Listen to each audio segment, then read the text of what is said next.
Sveiki, esu humanitarinių mokslų daktaras Andrius Martinkus ir tęsime mūsų pamąstymus apie kintantį pasaulį ir apie Lietuvos valstybės, lietuvių tautos vietą šitame kintančiame pasaulyje. Nemėgstu komentuoti Lietuvos vidaus politikos detalių. Kas ką pavogė, arba koks vagys užėmė kito vagies vietą. Apie tai yra pilna ir be manęs kalbančių. Tie, kurie manęs klauso, žino, kad aš kalbu apie svarbesnius dalykus.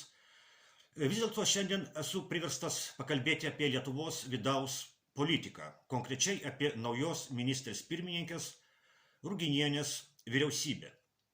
O dar konkrečiau apie skandalą dėl naujo kultūros ministro. Nes aš save irgi laikau šiek tiek susietų su Lietuvos kultūra. Yra tokių, kurie giria Ruginienę, sako, kad ji yra graži, kad kovoja už paprastus žmonės. O aš manau, kad naujoji Lietuvos ministrė pirmininkė Ruginienė sėkmingai leido globalistiniai landsbergistinių gaujai išprievartauti Lietuvos nacionalinius interesus. Ir nepanašu, kad Ruginienei tai buvo labai skausminga, juk Ruginienė yra vienos iš dviejų pagrindinių Lietuvos globalistinių partijų sėkmingai karjerą daranti narė. Lietuvos socialdemokratai ir Tėvynės sąjunga yra du Lietuvos globalizmo veidai. Būtent Tėvynės sąjunga, liaudiškai tariant konservatoriai, ir socialdemokratai, pakeisdami vieni kitus, naikino Lietuvą pastarosius 35 metus nuo pat vadinamosios nepriklausomybės atkūrimo. Tai gal Ruginienė ir nebuvo labai skausminga, kai globalistai į vieną jos vyriausybės vietą vėl įkišo užsienio reikalų ministrą Budrį, o į kitą vietą krašto apsaugos ministrę Šakalienę. Yra nuomonė, kad kultūros ministerija buvo atiduota Žemaitaičio Nemuno aušrai mainais už tai, kad landsbergistai gautų energetikos ministeriją, kuri, kaip žinome, yra daug pelningesnė už kultūros ministeriją. Lietuvos prezidentas globalistas Nausėda, tas, kuris bučiavo Ukrainos vėliavą ir sakė, kad bučiuoja Ukrainos karių kraują, patvirtino Ruginienės vyriausybę. Globalistas ir banko klerkas Nausėda galvojo, kad tai tinkamas kompromisas. Visiems akivaizdu, kad Nausėda labai nemėgsta Žemaitaičio, nemėgsta Nemuno aušros. Bet kągi, šita partija įeina į koalicinę vyriausybę ir jai reikia irgi kažką duoti. Ir Nausėda pamanė, kad kultūros ministerija bus galima ją atiduoti Nemuno aušrai.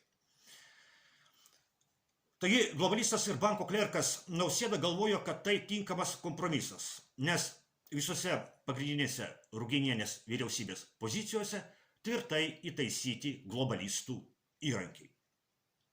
Bet Nausėda apsiskaičiavo. Lietuvos neoliberaliame režime kultūra visada buvo vertinama piniginė išraiška menkai. Pinigų skaičiuotojas, banko klerkas Nausėda pagalvojo, kad globalistai bus patenkinti, turėdami savo įrankius pagrindinėse Ruginienės vyriausybės pozicijose. Juk ir pats Nausėda yra toks pat globalistas. Nausėda pagalvojo, kad kultūros ministerija bus kaulas, numestas Nemuno aušrai nuo globalistų stalo. Bet Nausėda apsiriko. Aš neturiu jokių iliuzijų dėl Nemuno aušros, tai yra sisteminė partija, globalistų projektas, sukurtas tam, kad atimti rinkėjų balsus nuo tikrų antisisteminių Lietuvos politinių jėgų. Nemuno aušra, kaip ir kitos sisteminės Lietuvos partijos, yra globalistų karo partijos dalis. Nemuno aušra labai prisidėjo prie to, kad per praėjusius rinkimus į Seimą nepatektų prieš karą pasisakiusius Lietuvos politinės jėgos. Nemuno aušra, kaip ir kitos Lietuvos Seimo partijos, yra slava Ukrainai. Jeigu būtų kitaip, Nemuno aušra niekada nebūtų socialdemokratų vadovaujamoje vyriausybėje.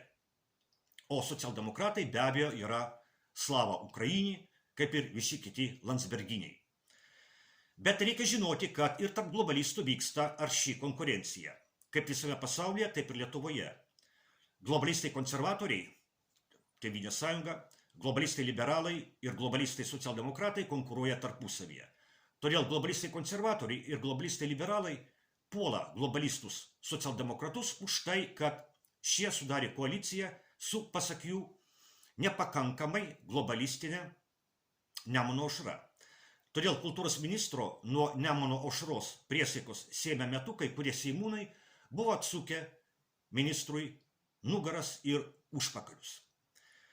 Bet iš kur atsirado vadinamųjų kultūrininkų kabutėse protestai prieš naująjį kultūros ministrą? Iš kur atsirado tie, kurie Daukanto aikštėje protestavo prieš globalistų Nausėdos paskirtą Nemuno aušros kultūros ministrą? Atsakau negražiai, bet iš esmės. Jie atsirado iš užpakalio, iš globalistinio Sorošo užpakalio. Ko gero, nemažai jų džiaugiasi dėl Čarlio Kirko nužudymo.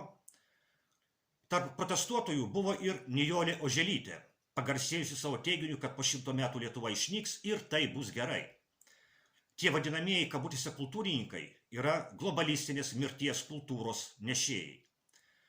Ir tai parodo tikrąją Lietuvos padėtį, kaip viskas Lietuvoje yra supuvę. Kiekviena šitos valstybės sritis, taip pat ir kultūra, yra persmelkta globalizmo, landsbergizmo vėžio. Todėl Lietuva ir keliauja savo išnykimo link. Tokiais tempais neprireiks nei 100 metų. Naujasis kultūros ministras teisingai pastebėjo, kad vadinamųjų kabutėse kultūrininkų dėl jo sukeltas triukšmas užgožė Čiurlionio jubiliejų. Didysis lietuvių menininkas gimė prieš 150 metų rugsėjo 22 dieną. Gyveno jis tik 35 metus, o sukūrė labai daug. Daugiau negu visi tie kultūrininkai kartu paėmus.